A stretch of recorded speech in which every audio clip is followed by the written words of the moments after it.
That's what I usually. Hey Looper Nation, we're here live in Tea Traders for the very first Looper meet. There's some of the Looper Nation that have stopped by to say hello. We're missing a few that I don't know what happened. They took off on us.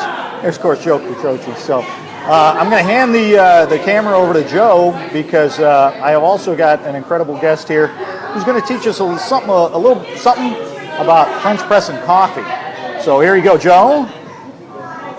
Of course, everybody, you guys all know Chris deMezzo, the wonderful head roast master at Joffrey's Coffee and Tea Company. Most of you guys don't know, Tea Traders isn't just tea anymore. They have coffee that you can purchase. I'm looking over at the organic blends over there, and you can get coffee now at Tea Traders as well. And we had one of Looper Nation asking about French pressing coffee. What's the best way to French press coffee, especially your coffee? Well, the best way to do it is always the correct way, which is not taking any shortcuts. There you go. There you go. It's by far, you've heard me say it many, many times. It's, to me, the best way to enjoy a great cup of coffee.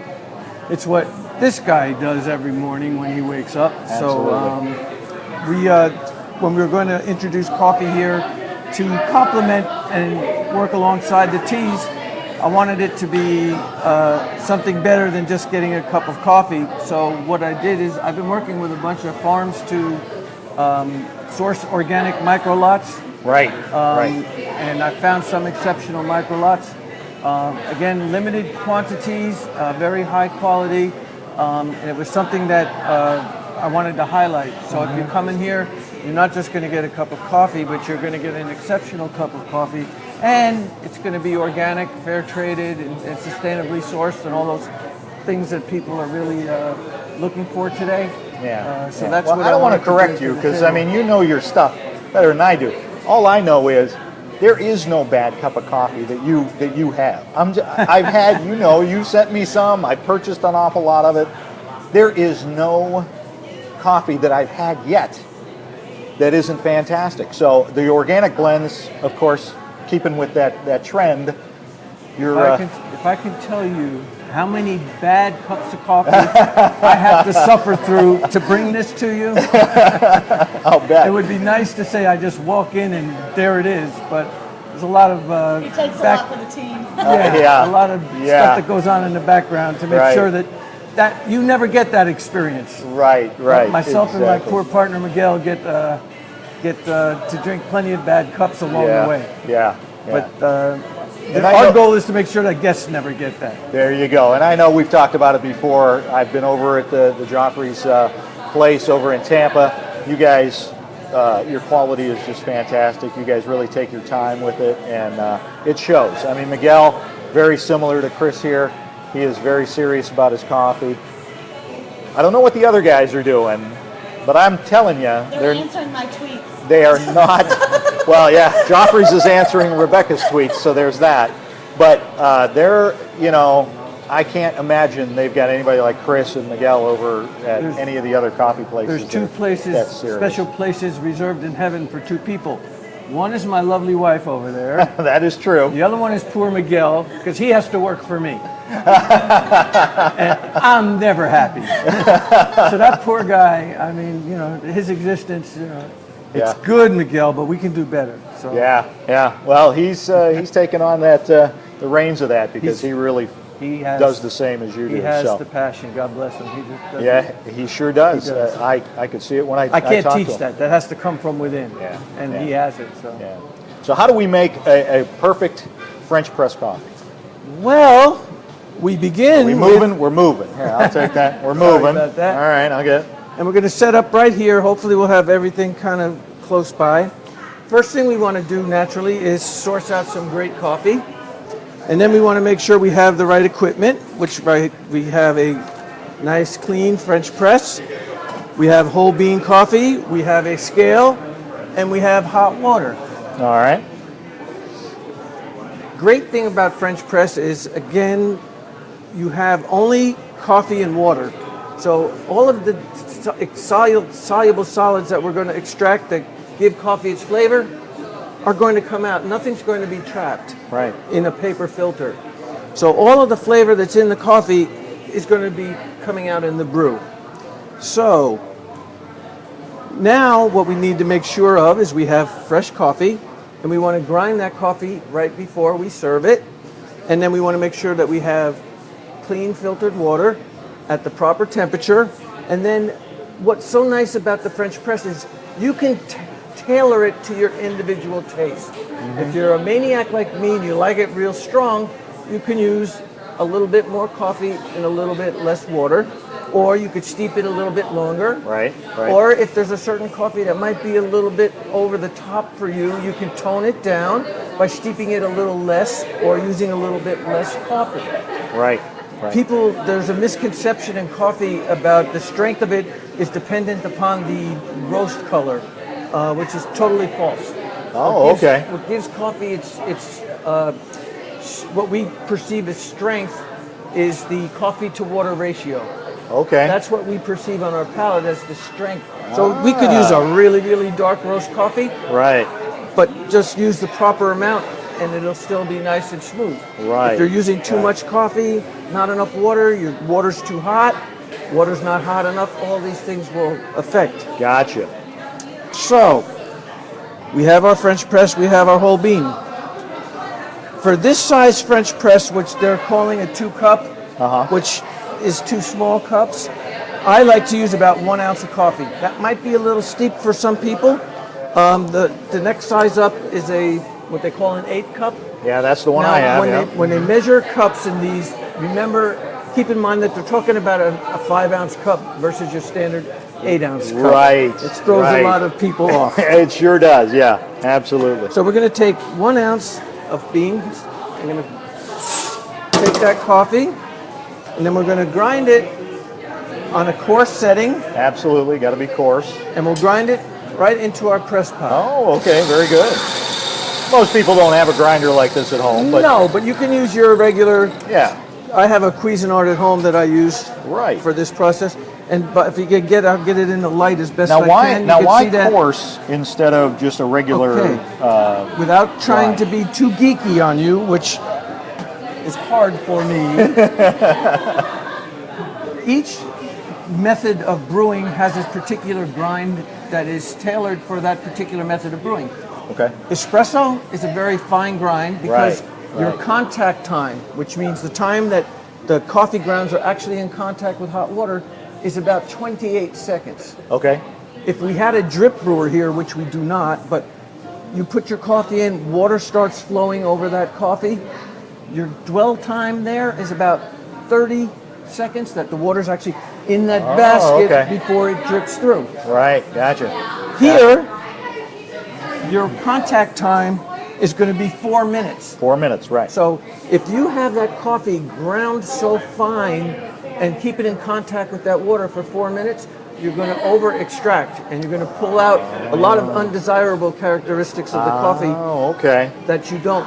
We That grind makes it sense. fine here because we're forcing the water through, emulsifying the oils, and boom, in 20, 25, 28 seconds, you have your shot of Gotcha. espresso.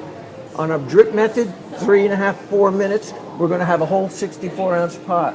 Here, in 4 minutes, we're only going to have 2 cups. 2 of cups coffee. of coffee. Gotcha. So if we use the Gotcha. fine grind, over extraction, and when we go to plunge this, you see how fine a mesh yeah. this is? Right. Yep. You'll be up here like this, pushing down with all your might, but there's nowhere Because it's too fine. too fine. There's nowhere for the water to okay. go, so you Okay. can't plunge it. So don't be grabbing some junk can of coffee from the grocery store, dumping it in your French press and expecting it to come out well. It'll be hard. You Yeah. really need to have Yeah. the grind Gotta set have the for right grind. a French press. Right. So now we've got this dosed. We'll go over here to our water. You never want to put boiling water on top of coffee because you'll actually burn it. Right, And you also right. extract a little bit more of the undesirable notes Okay. like acid and caffeine Right. when the water is a little bit too hot. Okay. If you're using a dark roast, you lower the water temperature a little bit. Okay. Somewhere at about 196 is ideal. Okay. For a medium roast like what we're doing here, this is a Costa Rica that we're going to try. Oh yeah, that's good. Yeah. We can use water that's up a little higher, like a 200 to 204. Okay. So what we're going to do, Now, what I do, just to give you an idea, what I do is I bring the water just before boil. Is that too hot? No, Just before boil? I should have mentioned this. What I do, well, I have another Cuisinart. Don't ask me. It's my preferred place where I buy all my little coffee trinkets. If it's not online, is Bed Bath & Beyond. So, Oh yeah. Oh, but they have a absolutely. kettle that has. I love it because it has tea and coffee settings. Okay. So you push the green tea button and it takes the water to 170. Ah. You push the oolong, it goes up to like 185. No kidding. French press is at 200. And it has a boil for black teas. So it actually has a little will menu, set- like a 5 or 6 setting menu. On Gotcha. that. Yeah. So what I would do if I didn't have that is I bring the water to a boil Yeah. and then I put it down for 2 minutes. Gotcha. After 2 minutes, you're at the perfect temperature to pour. Okay, You're going to be all right right. in that 202, 204 area. Okay. Okay. I guess I'll be getting a new toy when I get home. Cuisinart. All right. So, we've boiled our water, we've set it aside, and Right. now we're going to wet our grounds. So what I'll do is I'll pour it in a circular motion, Right. Yeah, I do that. and then Yep. I'm going to set it aside for a couple of seconds. I'm going to let that bloom form, and what that is, it's a reaction of the hot water hitting the grounds of coffee, releasing the CO2 and the oils that are naturally Right. inherent in that. Now, do you leave the top off? Just for a minute. Okay. Now, you're looking down and you're seeing those bubbles that look like soap suds. Yeah. That's an indication that we've got fresh coffee, Oh, which yeah. is something that we want. Now we're going to break the bloom. Okay. So we're just going to give it a little stir so all the grounds get wet. And now we'll finish our pour. And we're going to pour it to the bottom of the metal band. Bottom of the middle band. Okay. So about halfway, and then middle band.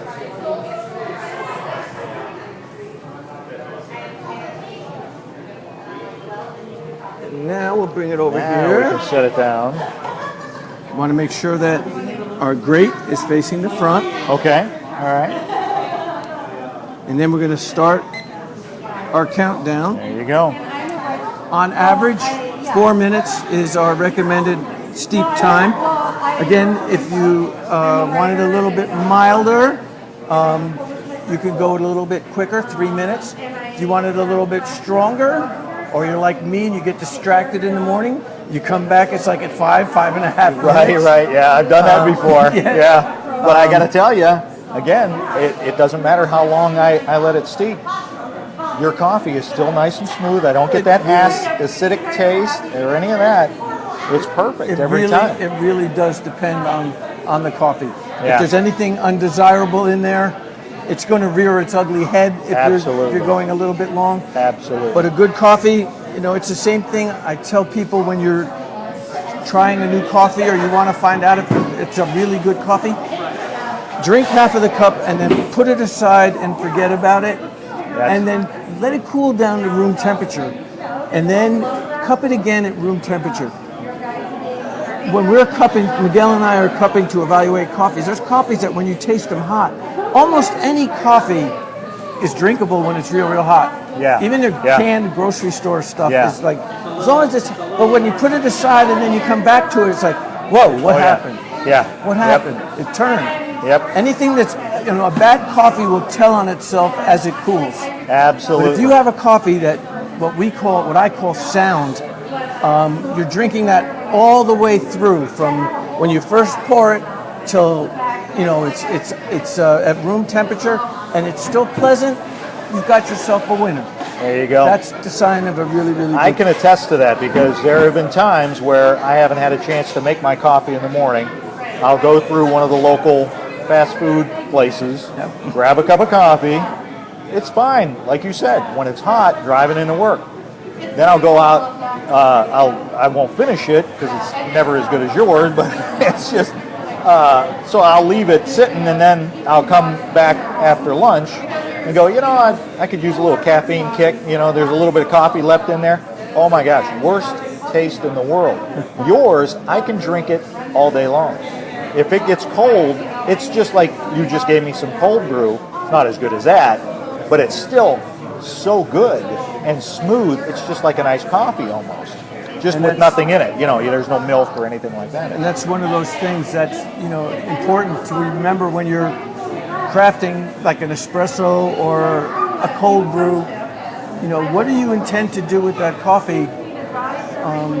Because if there's something that's undesirable or it's got a high level of acidity, okay, that might be great to do in a French press, but it's not going to be well suited to use for an espresso because you're going to get that bite on your palate when you're doing it. So you're going to want something that's a little bit on the mild side as far as the acidic notes to brew That's good to an know. espresso. That's good to know. Again, a lot of people have their home espresso machines, so you want because you're extracting it, you're grinding it finer, you're exposing more of that surface area to extraction, and you're going to draw out. And again, you're brewing at a high temperature, so you're going to get a little bit more of that acid out of there. Yeah. We're about 30 seconds away from paradise here. And Looper Nation is still hanging with us. There's some folks going, what are all these crazy people doing over here? What's going on? So we really appreciate you letting us come in to it's my pleasure. Tea Traders today, and it's just been such a great place that you have here, a great location, being so close to the boathouse over there and Jock Lindsay's. And there we go. There we go. Now it's press time. You press slowly and firmly, and you should get what I call minimal resistance. Now, if you're using a coffee that you didn't grind and you're at the mercy of the grind that you have, what can happen is as you start to press down, all of a sudden you'll hit an air pocket and you'll get resistance. Okay. Never try to force it, because at that point you're putting pressure, you start shaking, and there's a good chance you're going to spill a French press of hot coffee into your lap. Not good. Not good. If you ever encounter that, the way to remedy that is pull up on the plunger. Okay. You will break the air pocket, and then you should be able to continue nice and slowly and firmly pressing down. Look at that. It should never be a struggle. Tim Scott, if you're watching this, that's how we're supposed to do it right there. We, that's very nice. Very nice. And then all it is pour. Elvis, cups. By the way, Elvis is in the building. Say hi, Elvis. He is here to help you. He's the man. Elvis is in the building. He is the man. And now, your reward. Look at that. Look at that. Oh. Now, nothing better. When brewing a French press, Bob, it's important to remember on the bottom of your cup and in the bottom of the press, you're going to see sediment. Right. Some people, they think that they did something wrong, or there's something wrong with the coffee, or not true. Sediment is part of the coffee. Right. We all know that coffee is 98% water approximately, and 2% what we call DSS, which is dissolved soluble solids. Right. Those are solids in suspension that you taste on your palate, and that's what you're perceiving as the strength or body of that coffee. Gotcha. When you look on the top of a cup of coffee, sometimes you see what looks like an oil slick. Okay. Oils in suspension. Okay. When you're brewing, and as I mentioned earlier, when you're brewing in your Mr. Coffee at home with a paper filter, a lot of that DSS or the solids get trapped in that paper filter. So you're absorbing some of the body and flavors of that coffee into that paper filter. Here, everything is in the cup. Right. So at the bottom, what you have are solids that were at one point in suspension, but have settled to the bottom of the cup. Gotcha. It's perfectly okay to drink it because you were drinking it all along. It's in the but it's not grounds, which people think of when they see something and I got grounds. No, grounds when you drink it, it's a very unpleasant. You're Right, yeah. Sediment, on the other hand, when you drink it, you can still run your tongue over your teeth and you don't even feel it. Right. It's that fine. And it actually has a nice taste to it, depending on if you get down that which far, blend you have. Especially, I know the chocolate mudslide. That has a nice little taste to it at the end. Mudslide. Little. But that's perfectly normal. It's a part of the coffee. So when you get to the bottom of your cup, don't think that something's wrong. It's just part of the coffee. It's going to taste good. It really is. So here we go. We'll do a cheers. Thank you, everybody. Oh, that's good. That's good. And which one was that? That was the Costa Rican? Rica. Oh, that is actually the one that I had. So fantastic. Chris deMezzo, thanks so much for joining us on Facebook Live. My pleasure. And don't forget to watch us over on, or listen to us on ResortLoop.com. We're going to have an interview with Chris. And thank you, Looper Nation, for standing by with us.